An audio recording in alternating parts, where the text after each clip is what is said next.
Senator Womack now moves for suspension of the rules for the purpose of calling out of order Senate Bill 8 by Senator Womack. It's an act to amend Title 18 relative to congressional districts to provide for the redistricting of Louisiana's congressional districts, to provide with respect to positions and offices other than congressional, which are based on congressional districts. Senator Womack, on your bill. Thank you, Mr. President. Colleagues, I bring Senate Bill number 8 before you this evening. As you know, Louisiana congressional districts must be drawn given the Federal Voting Rights Act litigation that is still ongoing in the U.S. District Court for the Middle District of Louisiana. This map in the bill that I'm introducing, which is the product of a long, detailed process, achieves several goals. First, as you know and you're aware of, Congresswoman Julia Letlow is my representative in Washington, D.C.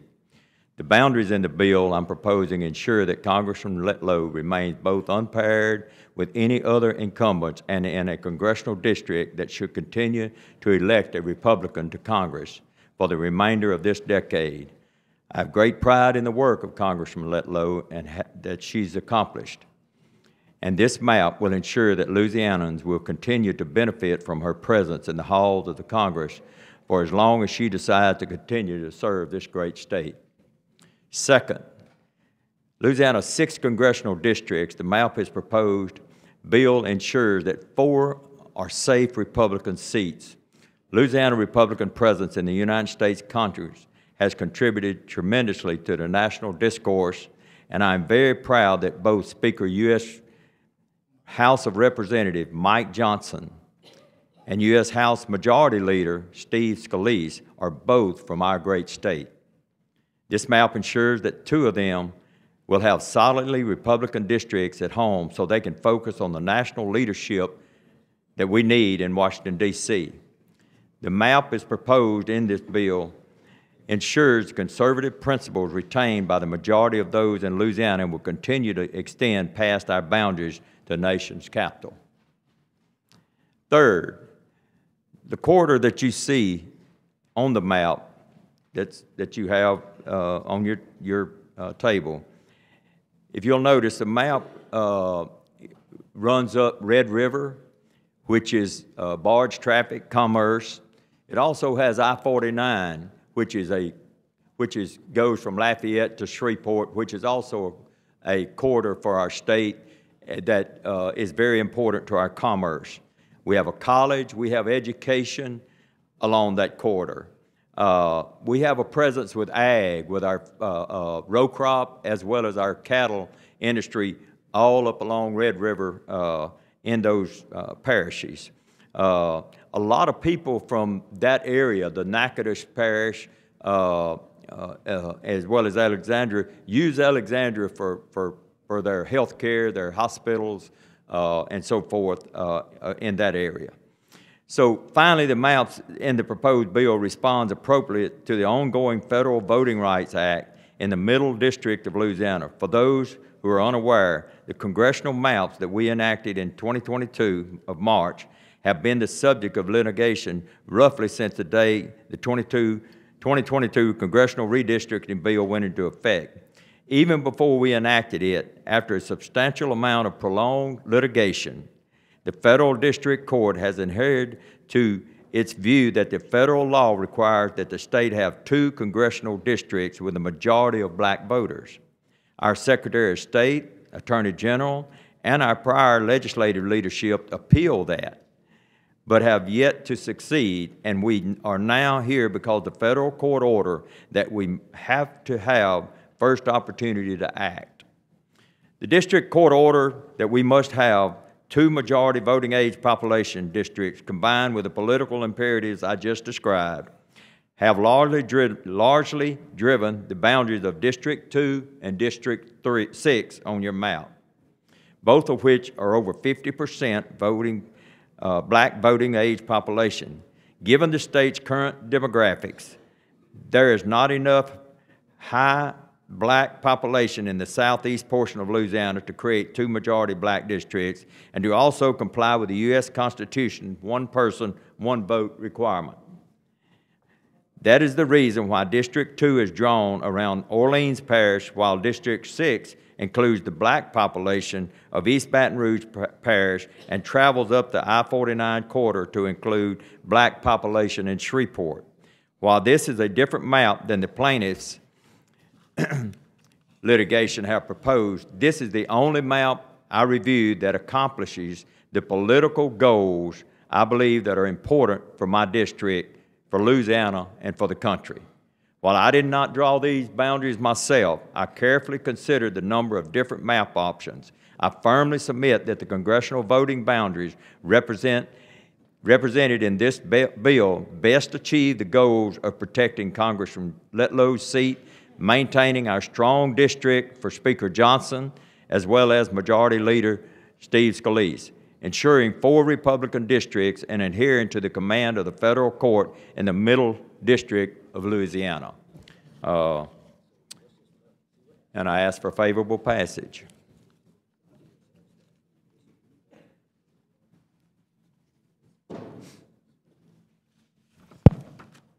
We have one question by Senator Morris for the.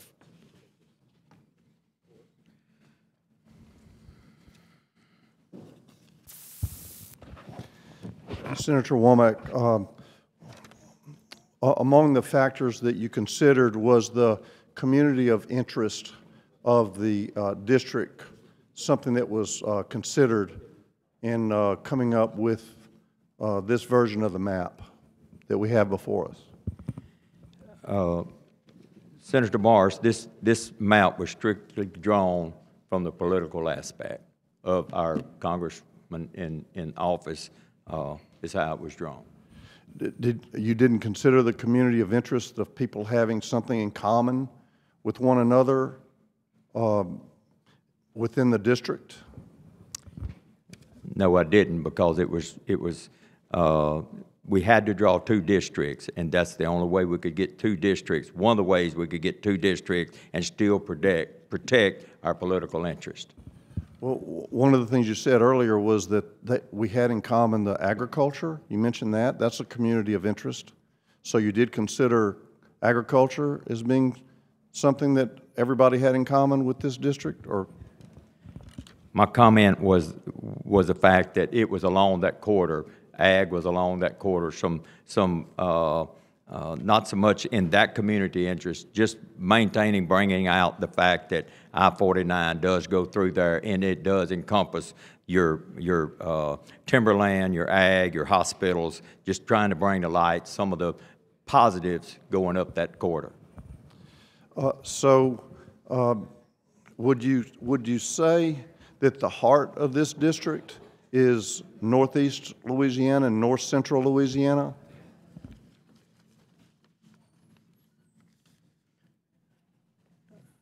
I wouldn't say the heart of the district is that way, but the way the district to pick up and honor the courts, it had to be drawn like it had to be drawn to pick that up. So, is there a heart of the district? If it is, it'll be a small majority of a heart.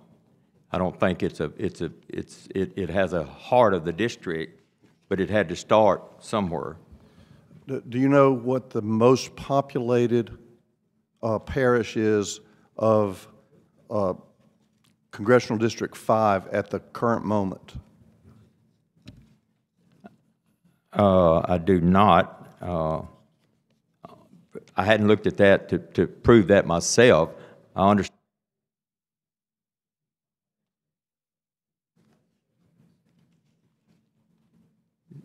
Could be Ouachita Parish.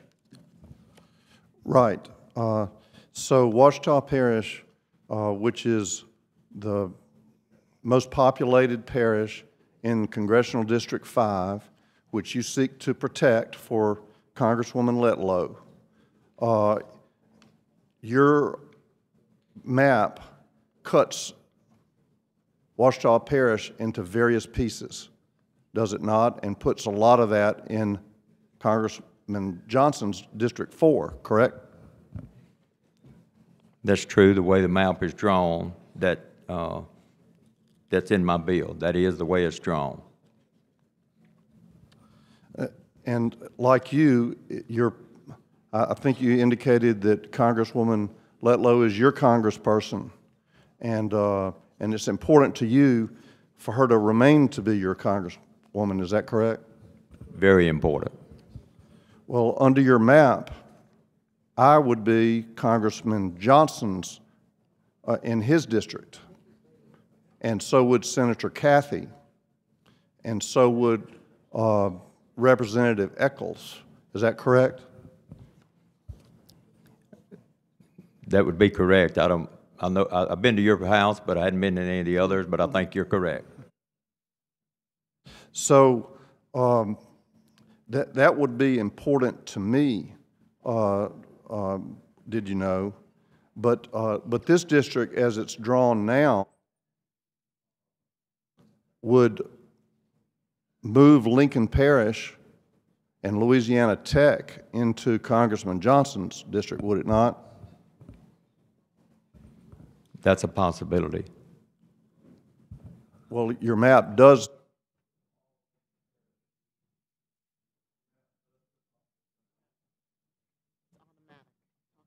Map does put Lincoln Parish, all of Lincoln Parish, into Congressman Johnson's district, does it not? It does do that, yes. So, but the district does reach down into Baton Rouge, does it not? It does. And the district includes Tiger Stadium in the district, and also Joe Allett Stadium in Louisiana Tech in Ruston. In the minority district, in District 2, or District 6. Isn't it true that Tiger Stadium on your map is located in Congresswoman Letlow's district? Yes. And so is Joe Allett Stadium at Louisiana Tech. Not in that district. She don't go into, under my map, she doesn't go into Ruston. Under your map, all of Lincoln Parish is in Congresswoman, that's Lincoln on the map right there. That's where Ruston is. Right. And so that is Congresswoman, that would be, it's currently Congresswoman Letlow's, but now it's going to be Congressman Johnson's. Right. Okay. Right. Yeah. Oh, so they will be in different districts. Tiger Stadium will be in Congresswoman Letlow's district, but Louisiana Tech will be in Congressman Johnson, even though Louisiana Tech is only 40 miles away from Congresswoman Letlow's home. I agree with that totally. Where we had to draw 2 minority districts, that's the way the numbers work out. You've worked with redistricting before, and that's you have to work everybody around the best you can. This is. Well, as of yesterday before committee, the map, my home and Senator Kathy's home, but you amended it to put even more in Congressman Johnson's district, did you not?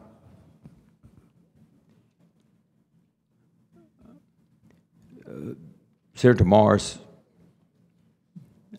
my understanding that my amendment put y'all in Congresswoman Letlow's district.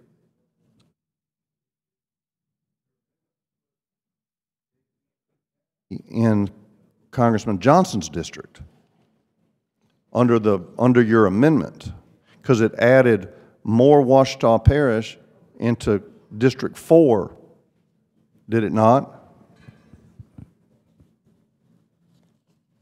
My understanding that when we moved that it added y'all. I could be wrong on that, but it added y'all. The amendment, as I understand it and looked at it in committee before yesterday, the bill as filed, but now, under the current version of the bill, I am in Congressman Johnson's district. Okay.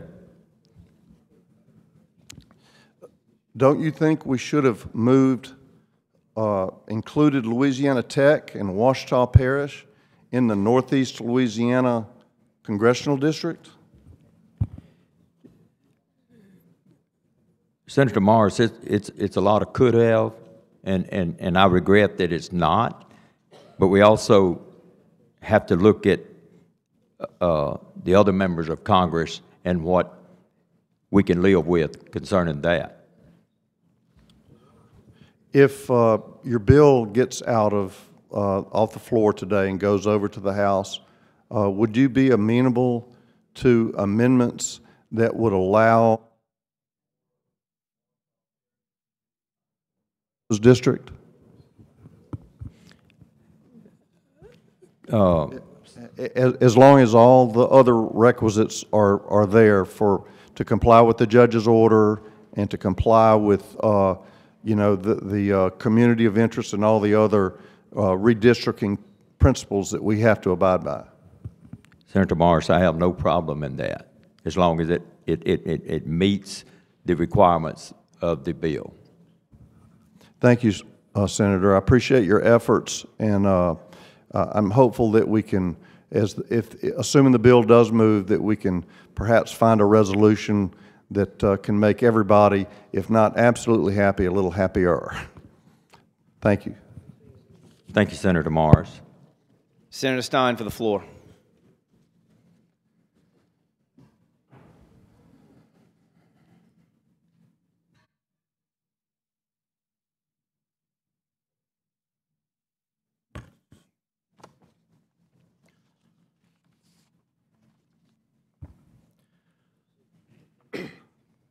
Thank you, Mr. President. Members of this esteemed chamber, today we stand at a crossroads, burdened with a decision that weighs heavily on each of us. The congressional map before us, a construct far from our ideal, now demands our reluctant endorsement. It pains me, as it does many of you, to navigate these troubled waters, not of our own making, but of a heavy-handed, Obama-appointed federal judge who has, regrettably, left us little room to maneuver. This map, imperfect as it is, stands as a bulwark, protecting not just lines on a map, but the very pillars of our representation in Congress. It safeguards the positions of pivotal figures: the United States Speaker of the House, the Majority Leader, and notably, the sole female member of our congressional delegation. Her role is not merely symbolic.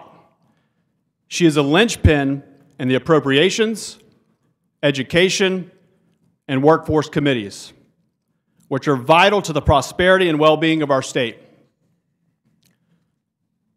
We are the guardians of Louisiana's voice on the national stage.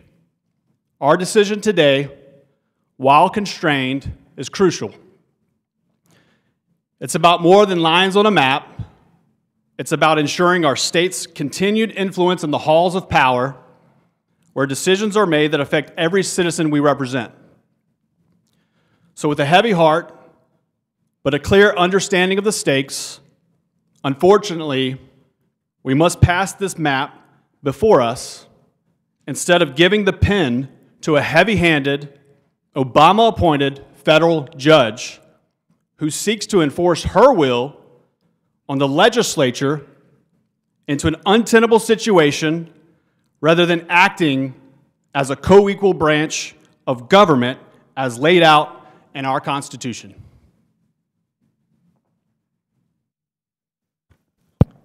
Senator Carter for the floor.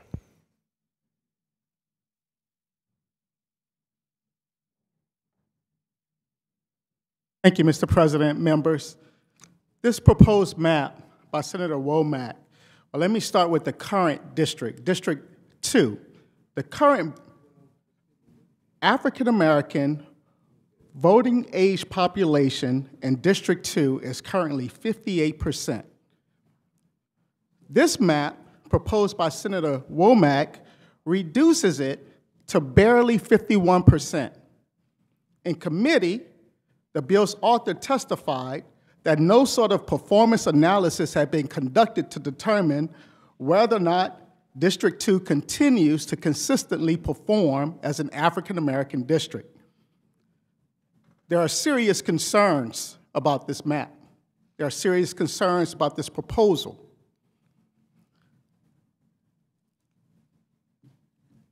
Despite those concerns, I stand in support of this legislation. It still needs work.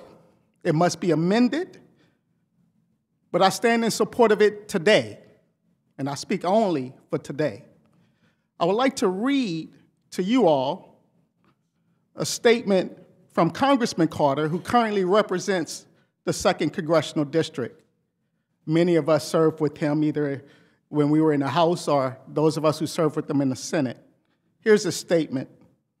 My dear friends and colleagues, as I said on the steps of the Capitol, I will work with anyone who wants to create 2 majority-minority districts. I am not married to any one map. I have worked tirelessly to help create 2 majority-minority districts that perform. That's how I know that there may be better ways to craft both of these districts. There are multiple maps that haven't been reviewed at all. However, the Womack map creates 2 majority-minority districts, and therefore I am supportive of it, and I urge my former colleagues and friends to vote for it while trying to make both districts stronger with appropriate amendment. We do not want to jeopardize this rare opportunity to give African American voters the equal representation they rightly deserve. And that's a statement from Congressman Troy Carter. I express my concerns. They're serious concerns. It is my expectation and my hope that this bill continue to be worked on, that amendments continue to happen, but today I stand in support. Thank you. Senator Jackson for the floor.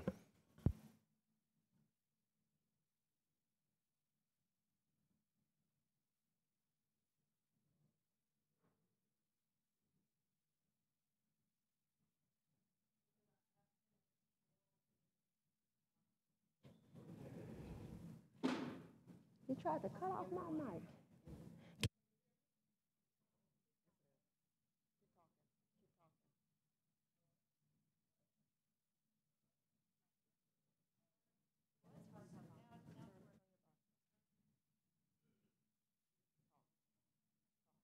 Members, you have to talk directly into the mic. Unlike in previous times where you could kind of talk around the mic, you have to literally talk directly into the mic for it to work. We're going to adjust that for the next.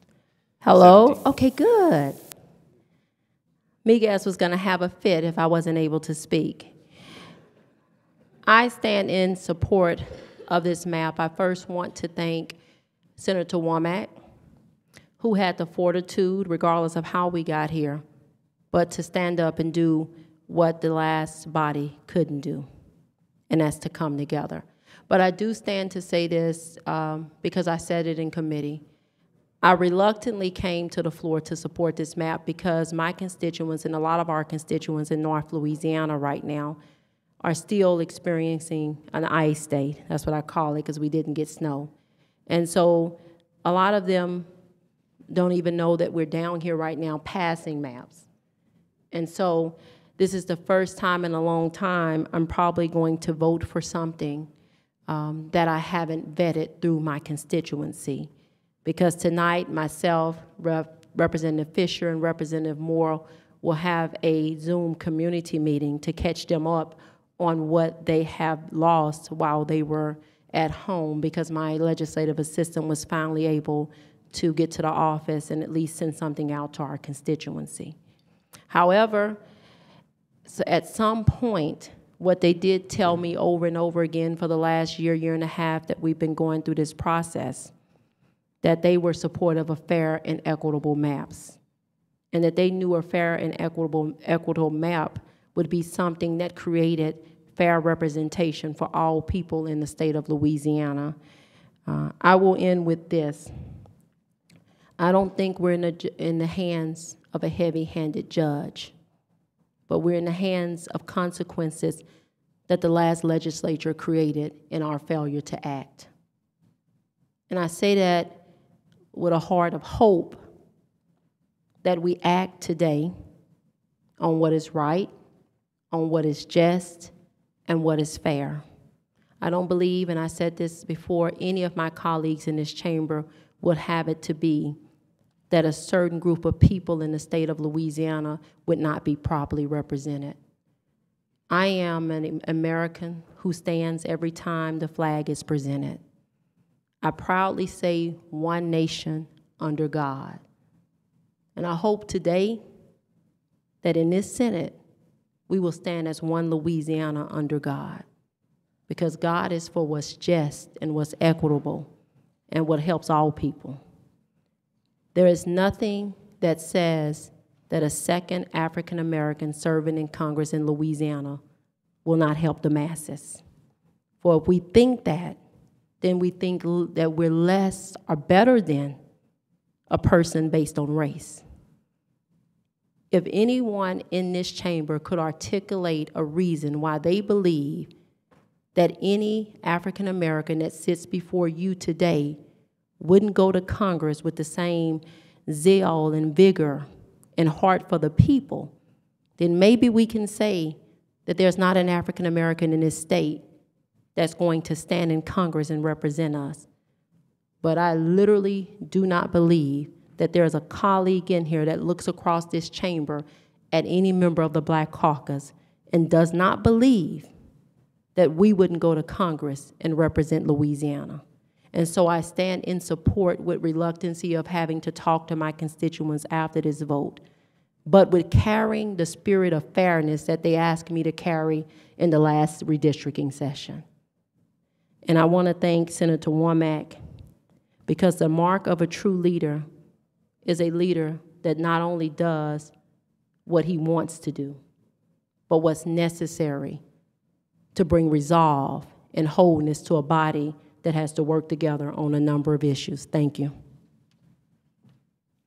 Thank you, Senator Jackson. Senator Duplessis for the floor.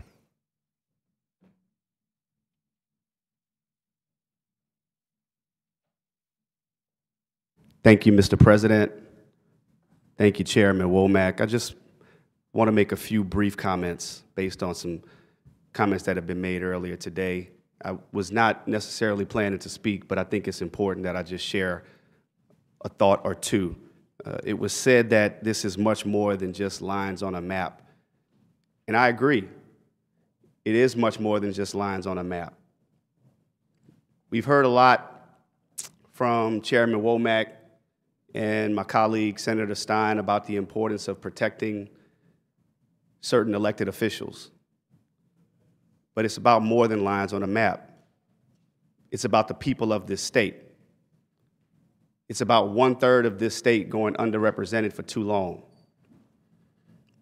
It's about a federal law called the Voting Rights Act that has not been interpreted just by one judge in the Middle District of Louisiana, who was appointed by former President Barack Obama, but also a U.S. Fifth Circuit Court of Appeals that's made up of judges that were appointed by predominantly Republican presidents, and the United States Supreme Court that has already made rulings, that has been made up of justices that were appointed by a majority of Republican presidents, primarily former President Trump.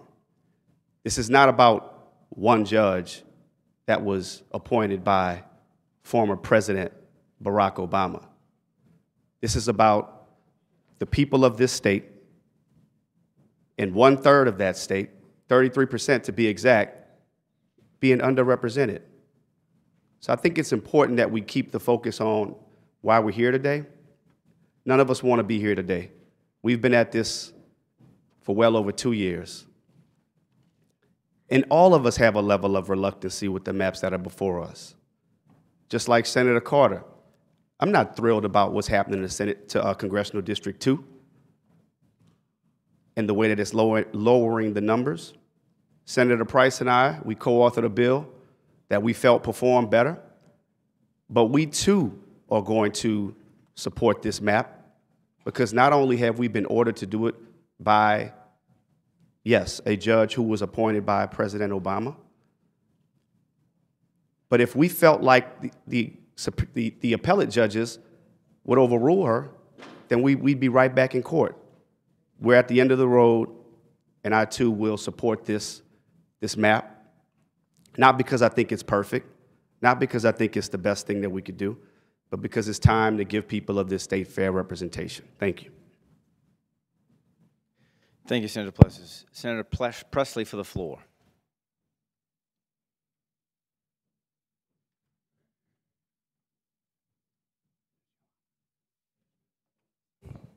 Thank you, Mr. President and members. Senators, I rise today in opposition of this bill. And I rise in opposition because I represent a community that's unique and wonderful in many ways, very diverse, and clearly a passionate part of my life in Northwest Louisiana. I believe that Shreveport and Bossier City and the surrounding parishes of DeSoto and Red River and Webster are unique from the rest of our state. And I believe that commonalities of interest are important. I agree with Senator Jackson. I would have no issue whatsoever of having any member of this body and many others from throughout our state, of any background, of any creed, of any race, represent our great, wonderful, diverse state in Washington, D.C. But I cannot support a map that puts Caddo Parish and portions of my district, which is over 220 miles from here, in a district that will be represented by someone in East Baton Rouge that may or may not have ever even been to Northwest Louisiana, and certainly doesn't understand the rich culture, rich, important uniqueness of our area of the state. When we look at Louisiana, we often talk about North and South, and that division is true. It's real. I think all of us acknowledge that. The I-10 corridor has unique needs. When you look at the challenges that you face with storms, often you think of hurricanes.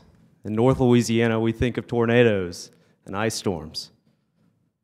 When you look at the important region of our states and the diverse industries that we have, in Northwest Louisiana, Barksdale is vitally important.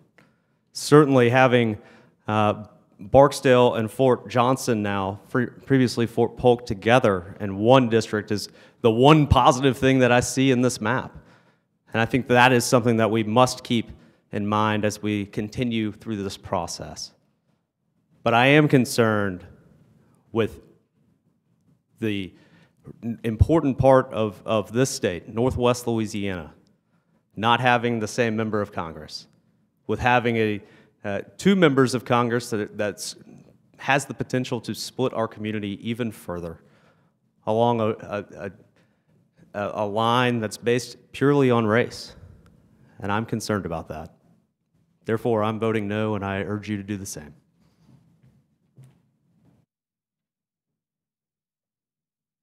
Thank you, Senator Presley. The board is clear. Senator Womack, to close on your bill.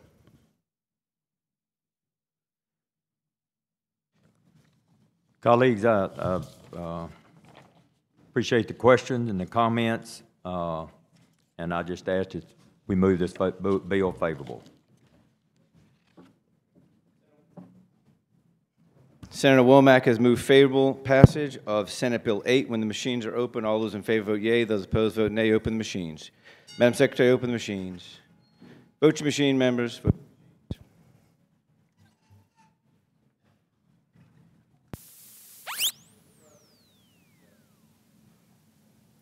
Senator Miguez. There we go. Secretary, close the machines. 27 yeas, 11 nays. The bill is passed. Senator Womack moves a reconsideration of the vote by which the bill is passed and lay the motion on the table without objection, so ordered.